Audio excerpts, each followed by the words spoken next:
Is my corner, Kinney's Corner, the enhanced version.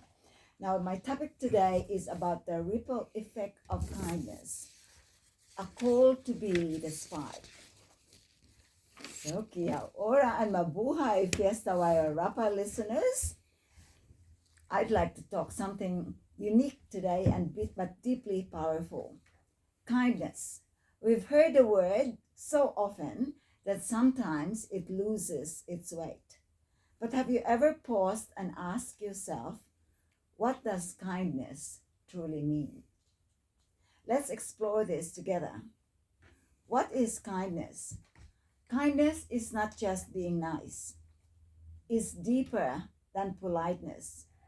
It's a genuine act of love, empathy, and understanding. It's a choice to show that you care, even when it's not convenient. It's a decision to offer patience when you're tired, a smile when someone looks down, or a helping hand without expecting anything in return. True kindness has no agenda. It's not transactional. It is transformational. So why is kindness contagious? You might not realize it, but your small acts of kindness ripple outward. A warm greeting, a word of encouragement, a moment of listening. Each of these can spark something in another person. They may then pass it to someone else. And before you know it, what began as one kind gesture becomes a wave of goodwill across homes, communities, and even nations. So kindness is contagious because it awakens something universal in all of us, the desire to be seen, valued, and loved. So do you remember the movie Pay Forward? Pay it forward, yes, I know that, yes. You've seen that, right, isn't it? No. Oh, you haven't? No. Very nice. It's a really nice movie. So if you haven't watched it, go and watch it. It's an old one, but a goodie. So what stops us from being kind? Sometimes we're too busy. Sometimes we've been hurt. Sometimes we think they don't deserve it. But here's the truth. Kindness isn't about who deserves it. It's about who needs it. And the truth is, we all do. So, how do we translate kindness in action? How do we start? You don't need a big platform or money to be kind. You just need a willing heart. So here are 5 simple ways you can be the spark of kindness today. Smile and say hello, even to strangers. Like, for example, when you're walking along Henley Lake, you could just say hello. Yes. Forgive quickly, especially within your family. It's so easy to upset members of our family. Write a note or message of appreciation. Give someone your full attention. No phones, just presence. And volunteer your time, even just for an hour, in your community. So here's a call to action. Our Fiesta Wairarapa family, here's my challenge for you. Be the reason someone smiles today. Not next week, not next month, but today. You still have a few hours left before the day Yan, ends. tapos na. Tumawa na si Rika eh. My smile finishes Yeah. at 6 o'clock. Yeah.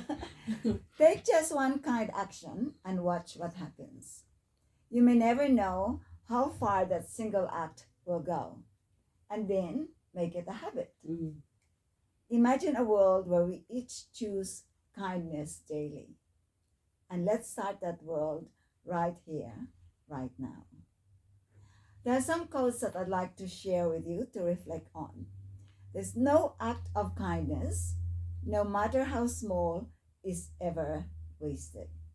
That's by Aesop. In a world where you can be anything, be kind. By Jennifer Jukes Lee. Another one is, kindness is a language which the deaf can hear and the blind can see. That's by Mark Twain. And last but not least, you cannot do a kindness too soon, for you never know how soon it will be. For you never know how soon it will be too late. That's a play of words by Ralph Waldo Emerson. I'll repeat that. You cannot do a kindness too soon, for you never knows how soon it will be too late. Mm. Final thoughts. Kindness doesn't take much, but it gives so much. It heals, it lifts, it transforms. So our Fiesta Wairarapa friends and listeners, let's make our community known not just for celebration and culture, but for compassion. Let's be the spark. Let's be kind, loudly, proudly, and consistently. Together we can start a kindness movement. Salamat, thank you, and Aroha Nori to all of you. Let's be kind. So, my co-host, what's your thoughts on this?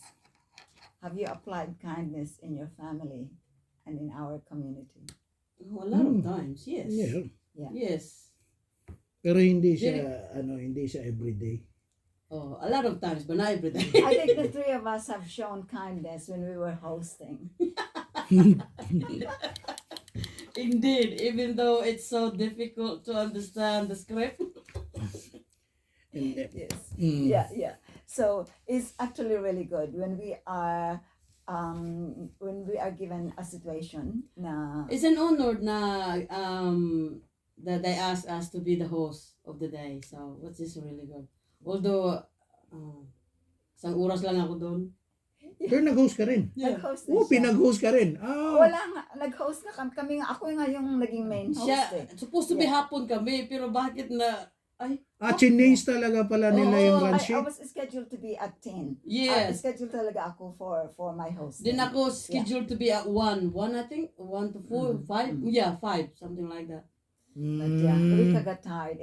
There was so much happening. much It was to actually the stadium or the showgrounds was filled with people. I've never seen so many Filipinos, Ryan. So Mm. even though we were so tired, we still show kindness to them, di ba? Yeah. So by participating, It's great. It's Walang great. choice. It's great to add Mga value. video personality eh. Yeah, it's great to add value. And shout out to Mel and Sheila, who did a really great job, and to their son Ricky in pulling it all together. There was no lack of participants.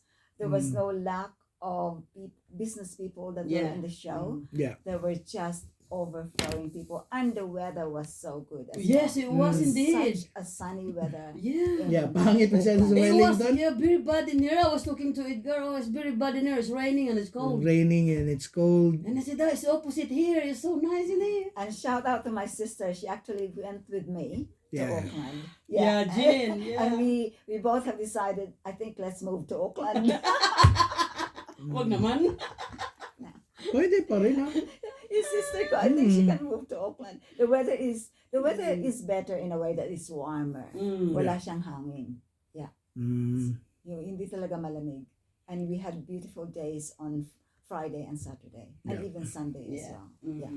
So shout out to indeed my sister, to Mel and Sheila, and to my husband who's always there supporting me in everything that I do. So maraming salamat. And I also like to showcase my Yeah, of course. So for such reason, so since makafocus dito sa podcast po namin, like just to reiterate, yung mga awards papakita lang po sa mga madlang people, the Radio Personality of the Year certificate and the The trophy, trophy, the yung green Kuro trophy. trophy na ano. So hintayin lang natin ikot. Ikot camera para makita nyo. Yeah. There we There go. we go. There Yeah. we go. That's the trophy that we got. Yeah. And then this is the award. Alright, yeah. And talking about a bigger award in honor of our producer Ryan Soriano, wala lang andun na sa manager ng RFM yung Dinisplay na. display na. Ah. But we have big awards and the trophy was even much bigger. Well deserved, Ryan. Thank you so much. Yeah, so just going back to that call of kindness kasi we got time. We got so time, we yes. we got so much time. You know, it is really important for us to apply kindness talaga. Dito kayang-kaya natin gawin 'yan sa Kayang-kaya natin gawin sa New Zealand 'yan. Mm. Pero pag umuwi tayo ng Pilipinas, magdadalawang isip ka. Bakit? Kasi to show kindness sa Philippines, may expectation na may kasama 'yun eh. Tingnan daw natin, Beko, halimbawa, to show kindness, tapos meron kang kamag-anakan, third degree cousin. Yung malayo na nakamag-anakan, nang manghingi sa iyo ng pambayad ng kuryente kasi mapuputulan na sila. Bibigyan mo ba o hindi? Oo. Yun yung mga challenge yun eh. Mga challenge talaga. So this is where you say like, it's really difficult, but what is really important about kindness, it doesn't necessarily equate into a financial situation. Yeah. Mm. Dito kasi ang kagandahan dito sa New Zealand, you know, like we're trying to promote if you're a Filipino living in the Philippines and if you desire to go overseas, since papunta lang man lang din kayo overseas kasi yun naman yung ng Filipino diaspora, yung topic ni Rika, na karamihan ng mga Pinoy design talaga or they educate themselves to have a better future overseas. Mm. So, since andito na kami sa New Zealand, so ipropromote namin ang New Zealand na dito kayo lumipat. Mm. So, dito, lahat ng mga tao dito, magalang, mababait. Very kindness Very kind ang mga Kiwis. Mm. So, syempre, like any other country, merong mga oddballs na na medyo din, mga maldito kung sa lingwahe pa natin. Pero mabilang mo lang yan. Ang liit-liit, kakarampot na porsyento na yung mga loko. Mm. Pero majority ng mga Kiwis, ang babait talaga. So, we reciprocate that. Yeah. As Filipinos, we are also kind to them because they are kind to us. Nahahawa ka nga din. Kaya nga, yung sabi ko sa Henley Lake, for example, Yes. maglalakad ka, tapos maghihilaw sa'yo. May dala silang aso. Oh. Hello. And then you also Hindi, respond, minsan hello. nadededma ka. Pero hindi nila kasalanan yon. Dinedma nila kasi hindi nila suot yung hearing aid nila. Tama, ganun din. Dire-diretso lang yung lakad. Oo, Kasi tama. hindi ka pala narinig kasi wala palang hearing aid. Pero usually they always smile. Even though they might not respond or speak, they will always smile if you greet them. Kasi dito, hi, hello, talaga automatic eh. Hindi katulad sa pero minsan sa Auckland may deadman din. Oh, talaga? Oo. Yeah. May deadman din, pero tapos ang masaklap pa yun, kung puti yung hinahay mo or good morning, morning mate, yung mga ganun, sumasagot talaga. Pero Asian, I will not name nationalities, basta Asian, pag sinabihan mo ng good morning, dead mind ka talaga. Minsan din, Kultura siguro din. nagdadalawang isip ka, Pilipino ba ito? Hindi, kung Ano, Pilipino yan, so mag-good Pero- morning ka, mag-good morning Oh. back yung Pinoy. Sigurado ako niyan. Oh. So I'm not targeting other ethnicities here. But I think it's more of because of their culture of shyness din. Yes, it is, yes. Na medyo nahihiya silang mag-respond. Yeah. Oh. So, mas maganda if you talk about kindness, ikaw mag-initiate. Mm. Ikaw talaga mag-initiate. Hello, how are you? Yan. Yeah. Yun ang maganda. And then, tapos ang isasagot pala sa'yo, I don't care. Pamihira. Isa din sa kindness na na-experience ko, yung nag-aral ako na I was feeling very down. And a friend of mine, she's a Kiwi. She just be there and listening to me and I was talking and talking. You know, that's show of kindness kasi she's listening and comforting. That's, doon ko lang na masasabi na ang mga Kiwi talaga napaka-kindness nila. Yeah, a listening ear. Yeah. Yes. And being yung you take time to be attentive. Yes. Yeah. Yung sa colleague mo, o sa kaibigan mo, o sa asawa mo, na minsan Yeah, akala mo grumpy yung asawa mo. Mm. So, be kind. Ang Let's be ang kind. isang kindness, form of kindness is yung appreciation talaga. So Mm. you need to appreciate, or ang simple term is give credit where credit is due. Mm. So kung halimbawa may naitulong sa iyo, magpasalamat ka. Mm. Yun yung importante. Mm. And then itong isa, number 5, ito challenge ito sa inyo Ano Kayo yun? sa inyong dalawa. Asan Ano ba? yun? Volunteer your time, even just for an hour in your community. In your community. Yeah. Yan, dyan ngayon. Si Ryan, sobra-sobra yung hours niya.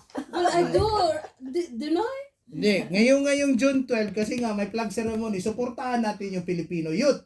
Oh, sige. Dapat punta kayo doon. Pwede ba natin i-video yun, right? Tapos Pwede. i-showcase natin sa program natin. Yeah, Yeah. we can do that. Yeah. Pero i-acknowledge natin ang Chanel College. Siyempre, Oo, kasi oo, sila oo. yung... Shall we wear this one too? Hindi, yun Anong na. araw ba Magbabarong yun? ako niya, 9 to 9:45 sa umaga, June 12. Kasi flag racing Yeah. What time is it? What Na- day? What day? Thursday. Thursday nga. Independence Day. Ako nga, may meeting ako ng 8. Aalis ako bigla, pupunta ako doon ng 9 para sa flag ceremony. Even though I'm not part of it, kasi it's Filipino students Oo. led ito Oo. So that we're would be just good. backing them up. Okay. So what time? From 9 to? 9:45. Tapos after that, fellowship na. Less than an hour lang. Less than an hour lang. Okay. Tapos may meeting pa ako ng 10. So siningit ko lang talaga na pupunta ako doon na nakabarong. Tapos ubarin ko lang yung barong ko. Tapos balik ako sa trabaho. Kayong Ayun. dalawa nasa Wellington ako nung. Oh. Baka pwede ako kasi wala akong trabaho. Yeah, sige kayong dalawa. Hindi, kasi kailangan mo suportahan sila Armin Baka wala. Baka Kasi yung mga parents nila may mga trabaho So we need someone to be there to support them. I will wear my... Ilan my yung Filipino students sa ano? Ay, madami. Madami sila po. Siguro abot siguro Mm. sila 20 Mm. siguro. Madami sila. Madami sila. It's Ang actually, because right, I was really touched when those high school students danced. Kasi 52 sila. 52 Filipinos from Waitakere High School. Waitakere School. Oh. I couldn't believe my eyes. Ang dami nila. Sa sobrang pala. dami nila. Masikip na nga sa sumasayaw. Demographic. Oo Look at the nga. demographic. Oo. Auckland region or the Greater Malaki Auckland talaga ang region. Auckland, no? Isipin mo, almost 35% ng Filipino population across the country is Yeah. based in Auckland. 50,000, like sinabi ni Kira, yung ating ambassador, that there's 100,000 Filipinos in New Zealand roughly. 126 Wow. according sa Polo. Yeah. Yung andito si Ton. Oh, tama. 126,000 na. So easily And 50,000 then siguro. 30% of that's about 40,000 based lang sa Auckland. Yeah, yeah. Ay, Isipin mo, yung Yeah. 52 students, panis yan. Grabe. Tayo dito, 1,200 lang tayo. Yeah. So, ilan lang yung mga bata natin dito. Karamihan sa 1,200 natin, nasa 50 and over na. It is amazing actually to see them perform. Ganda, no? Ganda Yes, talaga so- ng sayaw nila. Yeah. Kasi, Nanalo sila, di ba? Hindi sila yung champion, pero nanalo sila. Yeah. The other one, the champion is the Asian Heritage Awardee. So, it was a big deal. Yung Kelston School. High. Yeah. College. Yeah, Kelston High. Alam mo yung Raya, it's a public school din. Hindi, state integrated yata yan sila. It is so good. It's so Karamihan naman ng mga Pinoy, majority of Filipino students go to state integrated school. For such reason, is state integrated is mostly run by Catholics or Christians. Right, yeah. So like Panatay, for instance, that's state integrated. Yeah. So Chanel, state integrated. Yeah. Ang mga full private, Rathkill. Rathkill. Ang full public, Waicol. Waicol. Okay, yeah. So state integrated, may incorporation ng private at saka public. So karamihan nandyan talaga sa state integrated yan. Kasi because of their Christian faith. Exactly. It is so good actually. It is really good. Different color of the dresses, no? Ang ganda. Yeah. And even the Si kasi 'di ba, ang Filipino Kiwi Award recipient for this year si Virgie Russell. Oo. So si She's Ate medyo Virgie. matanda na siya. Yung matanda na, Yeah. oo. Oh. So Siya yung spokesperson, di ba? Hindi. Ano Hindi. siya? Hindi, wala siyang role. She was just sitting down Di ba? together She's with the emeritus? artists. Ano yun? Ay, hindi. Ano siya? Ano, ng Auckland Filipino Organization. Oh, yeah. Si Virgie. Oo. Ano yan siya? Radio host din siya dati. So, ano yan siya? At tawag nito? JP. Oo. I think she's in her 80s as well. Yes, No, yes. I think younger pa. Kasi we correspond eh. Okay. Lahat ng mga Filipino JPs nag-uusap. All right. Okay. She's really good. Yeah. Siya ang head ng yung nag-host ang Auckland for the Labor Pistang Pilipino in Auckland last year. Siya ang head organizer. Okay. Hey, we're almost almost out of time. Is there anything that you want to say, my co-host? Yeah. Meron kayong announcements or any more Announcements, right? shoutouts? Yeah. Wala na, yun lang sa Chanel this coming Thursday. Okay. Tapos yun lang naman ang pressing talaga. Yeah. And then yung July 12, abangan nyo talaga yung bingo extravaganza. Kasi hindi ko pa alam kung ano yung ibibigay ng anak ni Ate Kini. Ay, siya ba yung isa ba siya Isa sa mga sponsor. Sa sponsor. Century 21. So, Okay. baka hingihan ko ng microwave or something. Yeah. Okay. Kaya yan ni JB. Kaya. Saan yung venue? Douglas Park. Okay, that's good. Douglas You Park. will be there. Yeah, Ate. yeah, definitely. Hindi, ayaw ko mag-ghost eh. So, sino yung sisigaw ng mga bola? Ata, sige ka. Hindi ako marunong maglaro ng ano eh. Ng bowling? Ay, ng bowling. Oo. Ng bingo! I need to learn actually. Hindi, mag-join ka para matuto ka. Saturday yun ha? July 12. Yes, Saturday July yan siya usually to. Mga hapon yan, 2 p.m. Okay. 2 p.m. yung start. Hindi yan siya late start. 2 p.m. yan para maaga matapos. Oh, sige. Okay. Alam na tayo? No? Ikaw, kung nag-shoutout ka na kasi kanina, Nag-shoutout na ako kanina eh. Oh, pwede ka naman talaga mag-exit ng ano. Sa totoo lang, on air, for the benefit of our viewers, pwede ka mag-exit ba yung mga mga 5:25 kasi 3 minutes lang naman yung song eh. That's right. Yeah. So, hindi, baka may shoutout ka pa, o si Rika, mga ibang shoutout dyan. Kasi alam ko, sino bang alam mo na mag-birthday this weekend? Ako, hindi ko alam eh. That I know of na nabanggit ko na yung kapatid ko. So, Yeah. yeah. So. Basta sa akin, nabanggit ko na Ay, yung alam akin. ko na. Si Mariel. Mariel Cruz. Nakita kami the other weekend It's her doon. Natawa birthday nga. today. Yeah, so Mariel Cruz, happy birthday. Ganon. Naalala ko na, nag-regret ako sa kanya umaga. Yeah. I'm sure nakalimutan mo. Baka nakalimutan ko. Kasi hindi ko na alam kung mali kasi yung una eh. Yeah, anyway. Yeah. We all make mistakes. So it was good. It was good. The weekend has been really good. It's Yes, great it was. experience for me and Rika. Thank you is. so much, Ryan, for indeed nominating us and making us So part next of next this time, event. we will nominate him. So the other way around now. Tingnan natin. Kasi marami yung selection process That's right. din eh. And we have to go. We went through the process. Yes, It we was did, actually yes. a really thorough process. Yeah. And we're thankful, Mel and Sheila and Ricky, that we were chosen. That's Few, many are called, but few are chosen. Yeah. Okay, ako magpapaalam na. This is Okay. Kili Vermeulen. Thank you so much for listening. And Yes, ito din po si Rica Bispiras, nagpapaalam din, and we'll see you next week. Yeah. And ito po inyong lingkod. Yung service to the people, by the people, for the people. Ryan Soriano po. Nagpapaalam. See you next Monday. okay, and we'll leave you this